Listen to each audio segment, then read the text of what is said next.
Good morning and welcome to Meet a Missioner Monday. I am your host, Karen Bortford Estrada, and as always, am very excited to be with you this morning. Happy August to everyone. I'm not sure how it's August, maybe you're in that same boat, but somehow we have made it this far through the year. As always, we invite you to take a moment to check in. This is our opportunity to check in on our missioners around the world and the communities where they serve. And we also like to know how you're doing, where you're watching from. I myself am here in Elk Ridge, Maryland, right outside Baltimore. So just comment where you're watching from. And as always, if you have any questions throughout the interview, put those in the comment box and we will get to them as soon as we can. As I was preparing for this guest today, the word that kept coming to my mind was adaptability. For our missioners, adaptability is definitely a key trait to have. When we go overseas, we have to figure out sometimes how to get food in different ways, eating different foods, how to pay our bills in different ways, how to engage with people, how do you greet people, it's different. We have to be able to adapt. How do you maintain relationships with family? How do you maintain relationships with friends?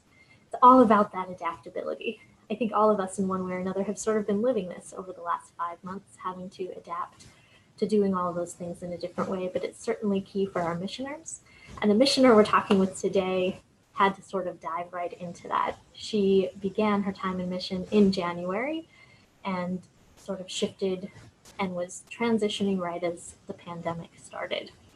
So today I am thrilled to be joined by Jill Foster. She's joining us from Haiti.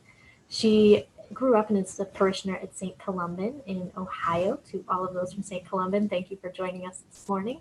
She's a graduate of University of Dayton and spent a year serving with a group called Francis Corps up in New York. There she served in a large community working with adults with disabilities. And like I said, now she is in Haiti serving as a Maryknoll missioner. Welcome, Jill. Hi, Karen. Good to see you. Hi, everybody. How is everyone? Nice to see you. Thank you so much for joining us. Yes, thank you for having me. And we're very excited to hear sort of how your transition's been going since January. First, Great. I'm wondering if you could share with us a little bit about someone who has really inspired you over the last 8 months as you transitioned to Haiti. Sure. So I spent 2 months in language school in a place called Gros Morne near Port-au-Prince. And after that, when I moved here to Gros Morne, which is where I am today, I met Lamage. And so Lamage, we're showing some pictures of Gros Morne right now, but I met Lamage.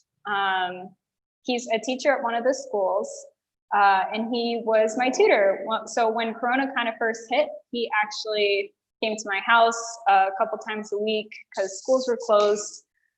You can see him in the white shirt in that picture, and he helped tutor me. And while we're finished tutoring right now, I still go visit him about once a week. You know, I've met his wife and I met his kid.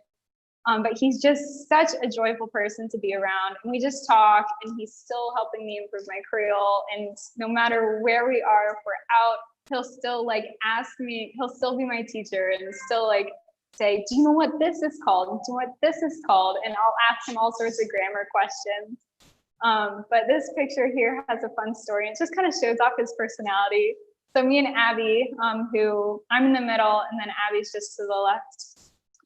Me and Abby were walking home from Grebin, which we'll all talk about later. When Lamage, in the white shirt, he waved us down and he said, come on over here and have a drink with us. And it was a hot day. And he introduced us to his friends, the two guys on the outsides of the picture. And I was like, oh, that's cool. Like, how'd you meet him? He's like, they're mechanics. They live in Gonaïves, which is about 40 minutes south of us. And he said, I met them 3 months ago. They're my best friends. And so it was just really fun to see him just like showing this love and just how much he puts his heart into things. He always has a smile on his face. He always has a laugh. And he's so, so supportive. I love him dearly. And he's just, and all the kids love him at the schools. He's such a joy to be with. That's awesome. And I love the fact that he continues to be your tutor. I know I had a language teacher who was like that as well. We became friends, but always those teachable moments were there. Yeah. So for those who Exactly. are just joining us, we're talking today with Jill Foster, who serves as a Maryknoll missionary in Gros Morne, Haiti. If you do have any questions for Jill, put those in the comments and we will get to them shortly. So Jill, one of the things that I've been very impressed with about your ministry is you really have this multifaceted ministry. You came in and really listened to what it was the community needed and just sort of started filling in as you could using the different skill sets you have. So I'm wondering if you can share with all of us a couple of the pieces of what I call Sure. your multifaceted ministry. Yeah, sure. I think the biggest one is my ministry at Greppin, which is an agronomy center. And there, the agronomy center itself does a lot of different things. I specifically work in the tree nursery. So in this picture, there's me and Jacques, and basically we're moving these bags of dirt that we had filled into that wheelbarrow, and we're moving them outside. And what we're doing after that, we're gonna put little trees one by one into the plants to let them grow. Currently, we're working on a project called Project Lorax. And you can see there in the picture on the right, all the trees from the left that we had grown. You have Abby and Gros Morne, who are right now putting the little trees and things they've grown up, and they're being sent away to be planted. Project Lorax specifically works with schools, and it's really cool because it connects with schools and it brings students to help them be part of the reforestation project. So those trees are going to the students, and the students are planting them in their own, where their family is, where their farm is, and they're going to be taking care of the trees and raise them. And these trees specifically are really good for cutting them down and using them as wood, but you don't have to cut them down at all. Like, you can take branches and deadfall because they're very good at recovering themselves. And so it's been really cool to be a part of that. By now, I think we've probably sent about 12,000 trees off to be planted for this project and for some other people who are doing their own reforestation projects that we've been growing trees for. And so it's just been really cool and really wonderful to be in this beautiful setting and outside and raising life. It's really a little miracle every day I go.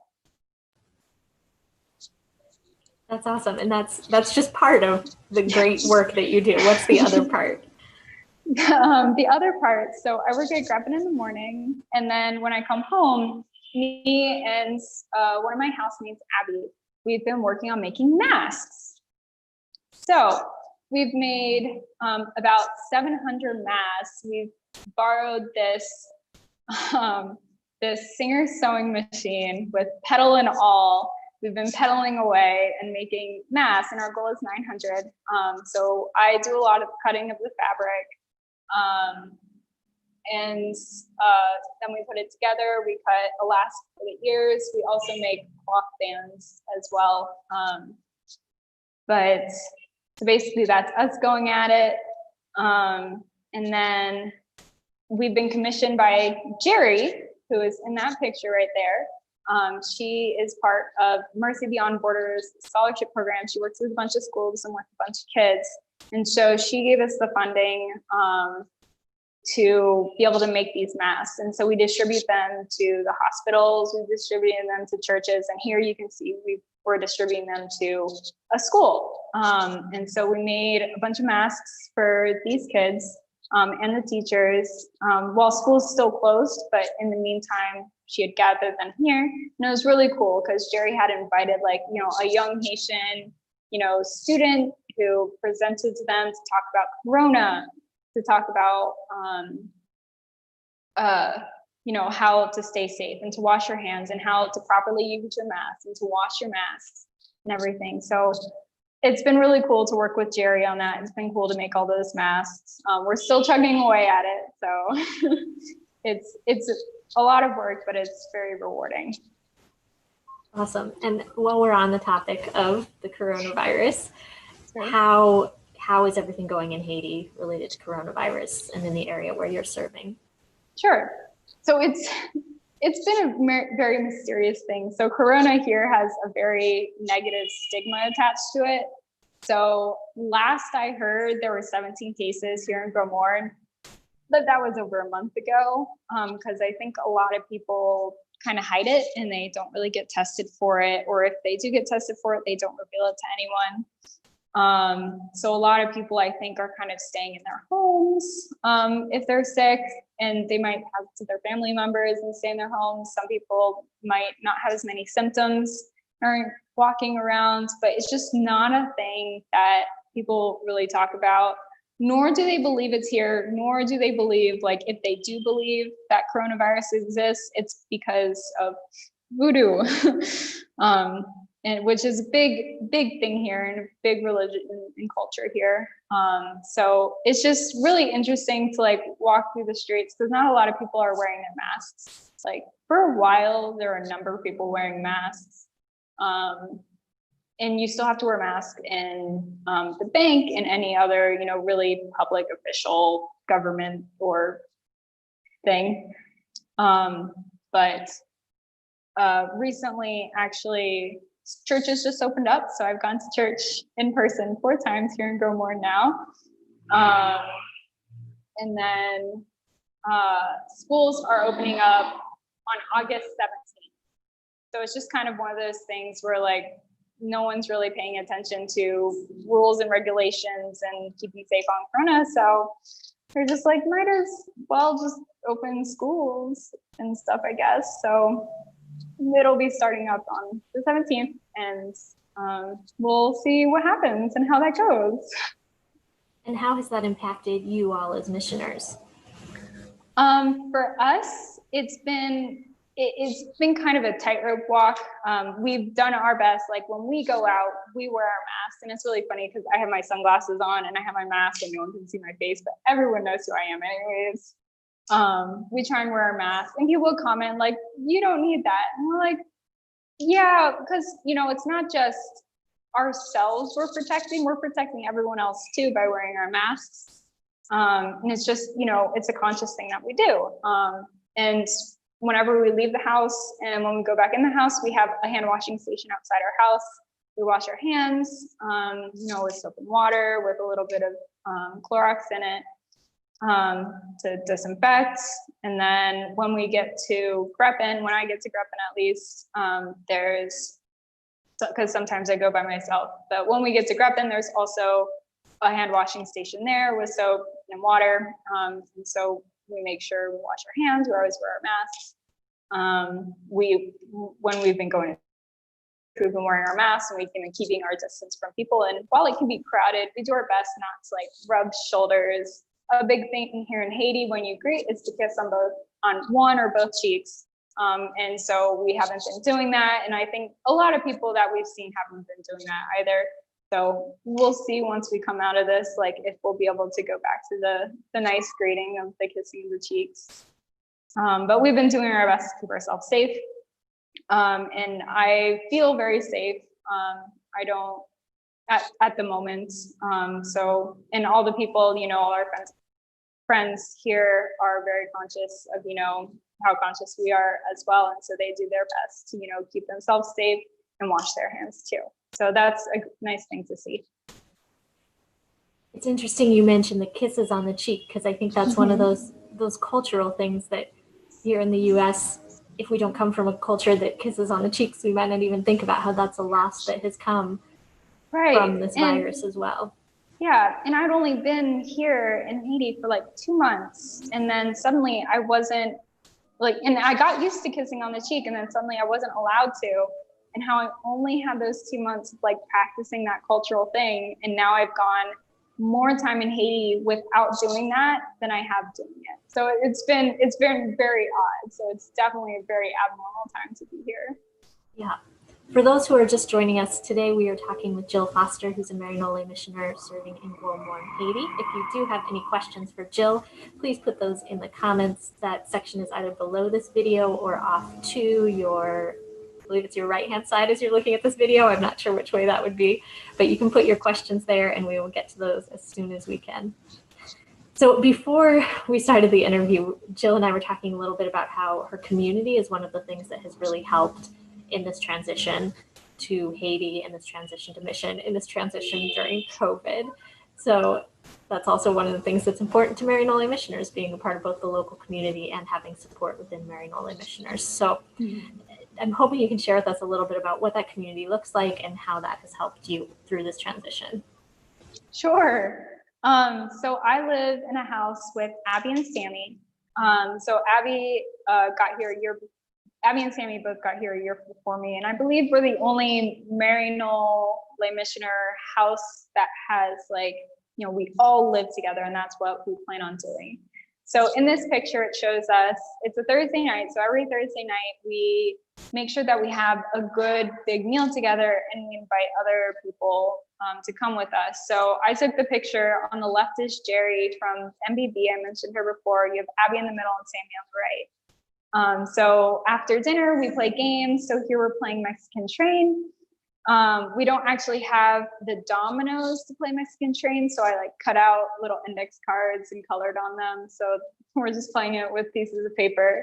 But we love playing Mexican Train, Rummy Cube, Phase 10, and just, you know, hanging out. We'll have movie nights some nights, but it's just a joy, something really fun to do together. We try and pray to have an intentional prayer together once a week, and so we rotate who leads that. That can be from just being able to sit in silence or listening to a song. We pray the rosary.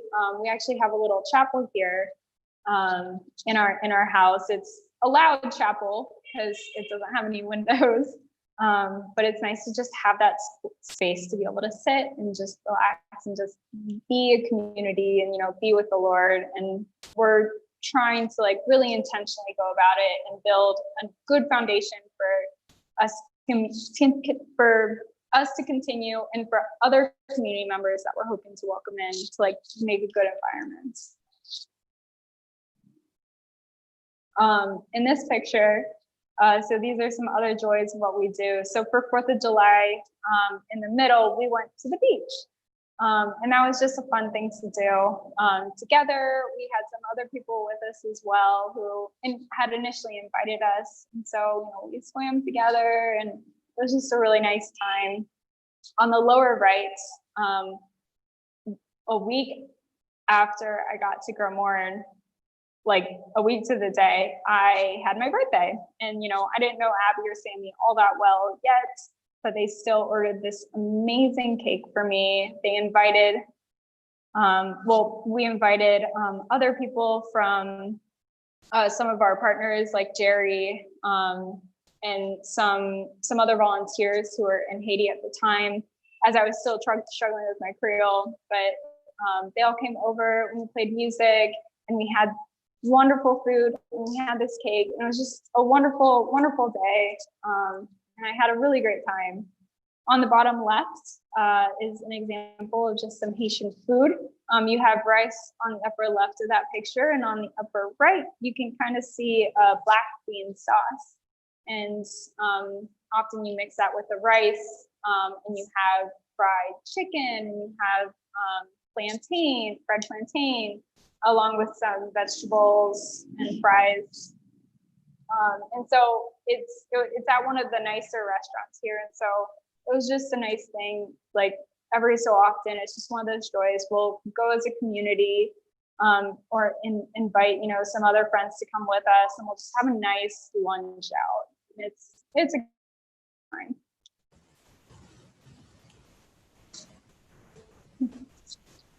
There's a few more pictures. I won't cut you off. I'll let you explain what we're looking at here, because there's some tires and plants and things. Yes. One of our ongoing projects, since this house is still new, it's maybe about a year old, if even. We've still been improving and doing our own little projects around the house. So this is on the left. We're on top of our roof, one of those flat roofs, and we started a tire garden. So the idea is to fill these tires with dirt, which most of them are. The one on the bottom left isn't quite full all the way. We just need to get one more load of dirt in there. And so we want to plant tomatoes, and we have a spicy oh gosh, now I can't think of the English word, spicy pepper plant, and we have a bell pepper plant. And we want to plant onions and garlic and the bamboo there, which is sticking out from the tires. Just in case the sun gets too hot for our little plants, we're hoping to like drape or make a little umbrella for them, to just kind of like have a little bit more shade, because the sun can get pretty intense up there. And then on the right, that's the Grand River. It's a little high right now because, or it's a little high in that picture because it rains.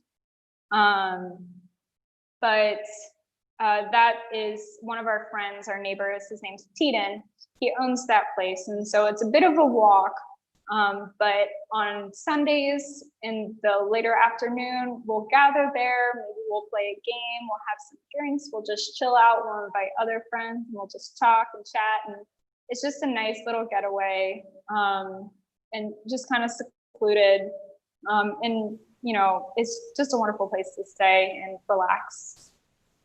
It's beautiful. So we've got a number of folks that are saying hi to you, Jill, some folks from St. Columban's. Hello. And we got folks from El Salvador, from Bolivia, from Cambodia, from Loveland, from the Archdiocese of Cincinnati. So you have lots of fans that are hi guys. Shout out. We've had one question coming in. If you do have any questions as you're watching, remember you can leave those in the comments. One of the questions that has come in is, what has been the greatest challenge for you at the Agronomy Center in your ministry? So at the Agronomy Center, I think the greatest challenge is the language. So, because I had 2 months of language school, then I came here, then we had Corona, and then, you know, I'm working at Crepin. And so I think, and everyone says the first year is the hardest, which I do believe now, because you're still getting the language. And so my coworkers who are Haitian are very patient with me. They understand, like, you know, don't speak as fast. And I'm definitely getting much, much better. But I think the language there, and just being frustrated that sometimes, like, when they're talking amongst themselves and then, you know, like, turn to me and I'm just like, I don't know what you're saying. Because the work itself is very joyful. And I think it's, you know, sometimes you have to lift wheelbarrows full of dirt or full of bags of dirt, and stuff. So that can be tough, but I think the people there are kind and nice, and they're so open. So there's two Haitians who work in the tree nursery, but others who work the other grounds, and all of them are very nice, and we say hi every day. And, you know, they always trying to engage me as well. So for me personally, it's the hardest part isn't the work. The work is wonderful and it's easy to follow, and, you know, you feel like you're actually doing something, because Haiti is one of the most deforested countries in the world, and so you're doing such important work, and it's not hard, especially because I have agronomists who are guiding me. But it's just like the language is just trying to engage in just a regular conversation. You know, just kind of like the conversation that we're having here, and just being able to have that conversation, not just talk about work, not just talk about how'd you sleep and how do you feel, but just, you know, going deeper. I think that happens. I remember it happened for me in mission too. The hardest challenges were often the internal ones of that adapting to a new world and a new language and everything, and how that sort of challenges the comfort zone. Right. So Susan Nagley, who is one of our long-term missioners, said the first year overseas is a big challenge, leave alone a pandemic. At the same time, your enthusiasm, faith, and commitment is refreshing. God bless. So thanks. In 30 years, you will be the Susan Nagley giving that message to another missioner. Thank you. We talked a little bit about challenges. What is it that most gives you hope in your ministry? I really do have to say the people, just because they've been guiding me so much.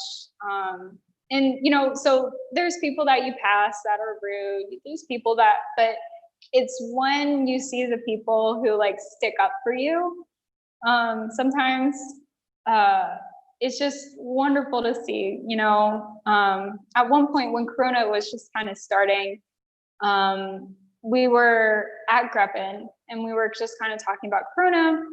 And this guy came up and he wasn't from Greppen, but I guess he was looking to buy some trees or something. And he was talking to us. And I didn't quite understand all the way, but Abby helped me a little bit. But he was saying like, Corona's not here. And we're just like, yes, it is. And he's like, nah. And he turned to Rosamund's, one of the Haitian workers, like, they don't understand what I'm saying. And Rosamund's like, you don't understand science. And so it's just like one of those things where, you know, it's fun to see, you know, Haitians, because Rosamund isn't always very sassy, but it's fun to see Haitians just get sassy with other Haitians. And just seeing like, you know, the little kids who just like, the joy just blossoming in their eyes when, you know, you just say hi to them and they're like, oh my gosh, a white person said hi. And so just like seeing people stick up for each other and defend each other has just such been a joy since I've been here. Just all the kindness that people have showed me. One of my favorite stories was when I was still in language school and didn't really know anything, but I was, the people I was staying with, they went to the grocery store and I went with them. And one of them was buying something and I was waiting for them. And a little Haitian boy was eating a Dorito. And I said, and we caught eyes and I said, bonjour, because that's the polite thing to do, or bonsoir at the time. And he like said bonsoir back, like stuck his hand in his Dorito bag and came over and just gave me it. I'm like, that is so nice. So just seeing those little things of kindness that even just a small child can give has been such a blessing. And I love to see it, especially when you see, you know, so much suffering every day. You know, and you know, these people are strong, like so much stronger than I think I could ever be. But like, you know, you see that people are struggling, but they're getting by. And so it's seeing that struggle and seeing the positivity and the kindness that comes from their hearts that like, you feel like, dang, I don't know how they muster it, but they have such courage and such strength of will. It's amazing to see. That's awesome. Sorry, I rambled there for a little bit. There's so much we can learn from the courage of others. Mm-hmm. And maybe we can all work over the next week to extend a Dorito to those in our lives so we can act with a little more kindness. Well, Jill, I just want to thank you very much for being with us today. Thank you for taking the time to share your life and your story and your transition with us all. Thank you. And thank you to everyone who's been watching, our folks from St. Columban's, our folks from the Archdiocese of Cincinnati, and all those who tuned in to watch. And now we just have a few announcements for you, because what kind of Catholic gathering would it be without just a few announcements? So first, we want to let you know about what Meet a Missioner Monday is going to look like in the coming weeks. We are going to do some check-ins on folks that we did past interviews with. So you can see the schedule there. Next week, we'll be checking in with Anne and George, who served with us as doctors in Tanzania. On the 17th, we'll be going back down to the US-Mexico border to check in with Haiti. We'll be checking in on Jill's housemate, Abby, towards the end of August, and September 7th, we'll be checking in on Melissa and Evie in El Salvador. So same time, 11 a.m. Eastern, get on our Facebook or our YouTube pages, and you'll be able to see a little check-in from some of our previous Meet a Missioner Monday folks. As you're looking at this, you will notice that August 24th is missing. The reason for that is that we are going to have a panel in honor of celebrating 45 years that Maryknoll missioners have been going overseas. So 11 a.m., same time, Facebook Live and YouTube, we're going to have a panel discussion with 5 different missioners, one from each of the past decades, starting with the 1970s. So we're going to talk about what was mission like then, what's mission like now, what do you hope for mission in the future. It should be a very fun experience. It'll be a little bit longer. We'll be here for about an hour, and we hope you'll join us for that. Then we're sort of launching our new season of Meet a Missioner Monday in the fall, and we're going to be looking at different themes. So for our first period of time, we're going to look at food security. Right now, it's about 1 in 4 people that are dealing with moderate or severe food insecurity in our world. So we want to dedicate a few weeks to what some of our missioners are doing and how food security or insecurity is impacting their mission, time, and their ministries. Then October to November, we'll be looking at migration and what some of our missioners are doing around that theme. And then leading up to the World Day for People with Disabilities, we're going to check in with some of our missioners who are working with folks living with disabilities and hear more about those ministries and ways that we can all get involved. So that's what Meet a Missioner Monday is going to look like going forward. We will still continue to be here at 11 a.m. every week, but it'll be shifting a little bit in terms of themes and things like that. We also want to ask each of you if you can help us out. If you have watched a Meet a Missioner Monday, which you just watched one, we would love for you to take our survey. The link is right there. And this is just going to help us get some feedback, ways that we can adjust things that you would like to see on Meet a Missioner Monday. We are here so you can also connect with these lovely missioners around the world. So we would love your feedback. If you missed any of these interviews, you don't recognize the faces on your screen, you can find all the old interviews on our YouTube channel. And then our final announcements here. If you like hearing these stories, checking in with missioners around the world, the Maryknoll Fathers and Brothers is hosting a webinar on August 5th, so that's Wednesday, with Father Kevin Conroy, who runs a mental health program in Cambodia. I knew Father Kevin when I was there serving in Cambodia and am very impressed with the work he does. So I'm sure this will be a very eye-opening webinar if you have the time to tune in that evening. The registration link is on the screen and in the comments. And then very last announcement for you all. The Maryknoll Office of Global Concerns is the advocacy arm for the Maryknoll lay missioners, fathers and brothers, and the sisters. And they've been putting out election briefs and different information for advocacy on their website. So if that's something that interests you, how does what our missioners do overlap with policy? Check out maryknollofficeofglobalconcerns.org and find more ways to be engaged. So with all of that, it has been a pleasure to spend this morning with you. I hope you all have a great week. Stay safe, be well, and peace be with you.